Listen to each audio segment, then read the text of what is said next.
राधे राधे महाराज जी। महाराज जी, ईश्वर मेरे हृदय की इच्छाएं पूर्ण करने से पहले मेरे मार्ग में इतनी शिक्षाएं और चुनौतियां क्यों रखते हैं? कहाँ चुनौतियां नहीं है, हमें बताओ। अगर आप स्कूल में पढ़ते हो तो जो टीचर पढ़ाता है उसी में प्रश्न करता है, वो आपका प्रमाद है जो आप उत्तर न दे पाओ।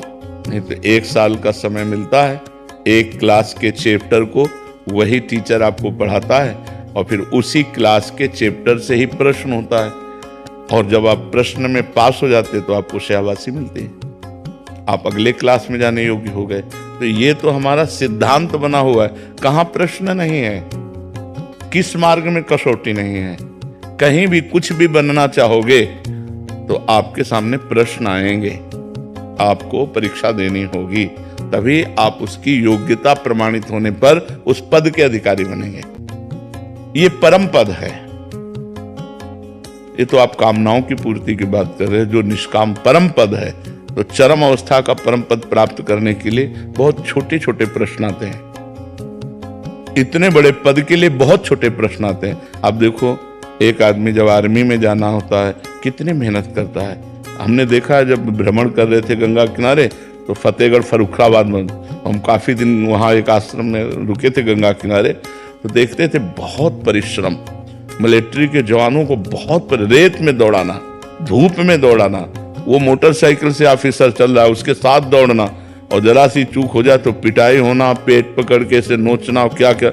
हम लोग गंगा किनारे ये देखते थे, एक आर्मी का जवान तैयार होने में कितनी मेहनत लगती है, और वो भगवान का पार्षद बनना चाहता है, इतने बड़े भगवान का दास बनना चाहता है, तो उसके सामने परीक्षा तो आएगी। अच्छा, रही कामना की पूर्ति, तो अगर हम कामना करते हैं 100 रुपए की, तो हमें ये योग्यता दिखानी होगी कि मैं 100 रुपया रखने लायक हूं। वो पिता है, सबका पिता है, वो आपको 100 रुपया दे देगा। अनचाहे आपको सब कुछ दे दिया है, अब जो चाहना करोगे तो आपको अपनी योग्यता दिखानी पड़ेगी, आपको वैसा कर्म करना पड़ेगा, आपको वैसा अनुष्ठान करना पड़ेगा। अगर कर्म और अनुष्ठान सही बन जाए तो परमात्मा तुम्हारा बालक भी बन सकता है। आज जन्माष्टमी हम मनाते हैं, देवकी वसुदेव भक्त ही तो हैं। ऐसा तप किया पूर्वजन्म में, परमात्मा प्रकट हुआ, इतना सुंदर प्रभु, तो उनका प्रभु मैं आप जैसा बालक चाहता हूँ। तो बोले मेरे जैसा तो मैं ही हूँ। तो स्वयं भगवान सच्चिदानंद आज कंस के कारागार में भगवान का प्रादुर्भाव होता है। यह अपनी मथुरा नगरी में कंस के कारागार में अखिल ब्रह्मांडों का पिता भक्त के वशीभूत होकर पुत्र बनता है आकर के। तो अगर हम कुछ भी चाहते हैं, कोई भी कामना करते हैं, तो हमको योग्यता दिखानी पड़ेगी। ये पूरी सृष्टि का नियम है। अब अगर आप एक होमगार्ड बनना चाहते हैं तो आपको दिखानी पड़ेगी, तो उसके अनुसार योग्यता दिखानी पड़ेगी। जहां भी कहीं भी कुछ भी आपको दिखाना पड़ेगा कि आप इसके योग्य हैं। अनचाहे ढंग की सबकी कामनाएं भगवान ने पूर्ण की है। चाह करोगे तो उसके लिए आपको कुछ करना पड़ेगा।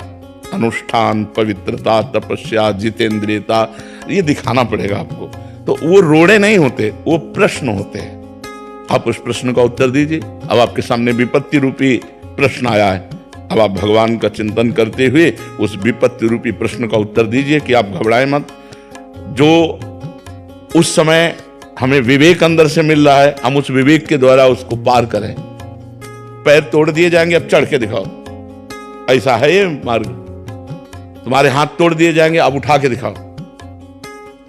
तो प्रयास करो, तुम टूटे हुए हाथों से भी तुम उठा पाओगे, क्योंकि परमात्मा तुम्हारे साथ है। मूकम करोति वाचालम पंगुम लंघयते गिरिम यत् कृपा तमहम वंदे परमानंद माधवम। तो ऐसा ना सोचा जाए कि हमारे जीवन में प्रश्न क्यों आते हैं, रोड़े क्यों आते हैं, विपत्ति क्यों आती है, क्योंकि वो हमको आगे बढ़ाने के लिए आती है। कोई भी डिपार्टमेंट देख लो सृष्टि का, कुछ भी करना है तो आपकी योग्यता के संबंध की जानकारी के लिए आपसे प्रश्न किए जाएंगे, और आप जब उन प्रश्नों में पास होंगे तो आपको योग्यता के अनुसार वो सेवा, वो कर्म, वो पद मिल जाएगा। तो भगवान का बनाया हुआ कानून है। तो भगवान के भी मार्ग में ऐसा होता है, इसलिए हमको तैयार रहना चाहिए, अपने को परिपक्व रखना चाहिए प्रश्नों का उत्तर देने के लिए, ना कि हम निराश हो जाए कि प्रश्न क्यों हो रहा है। क्योंकि अगर आशा की है उस पद की, तो आपको फिर उसमें प्रश्न का उत्तर देना होगा। समझ पा रहे हैं आप?